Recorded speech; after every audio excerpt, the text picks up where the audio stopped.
Ryan, you're looking the part. You got the S on your chest. You got the cape on, which I hear was a must for this weekend. I had to. It was my daughter. She asked me to do it probably like 4 months ago. She was like, "Dad, next time you go, can you take your cape?" And I was like, "I'll see if they let me do it." They let me do it. Anything for daddy's girl, right? Anything. Anything. You took a little bit of a non-traditional route for this fight. You did not watch any film on your opponent. Why did you choose not to do so? Well, that's not non-traditional for me. That's more traditional for me. I've been like that since before I came into the UFC.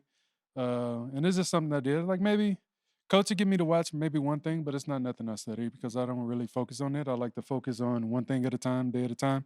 And when the day comes, I'll be ready and prepared. So it's more about focusing on yourself and what you need to improve on and not necessarily what your opponent's good at or what his weaknesses might be per se.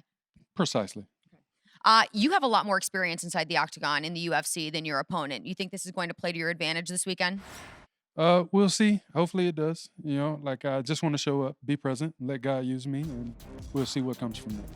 Now, you talk about the way you go about your training.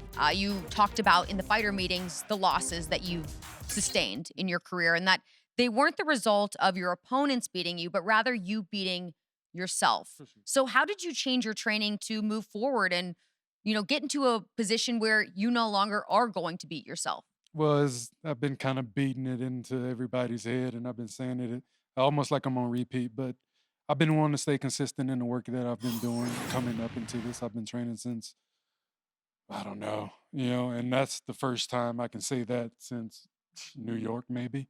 So I just really just been trying to stay consistent, stay present every day, and let each day come as they are.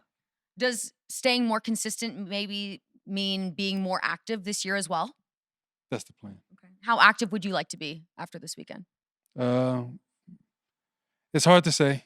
I can have my own plans, but I know God has plans, and we're just gonna wait to see what He wants. All right. Well, best of luck to you. Thank you so much and Mhm. loving the cape. Thank you.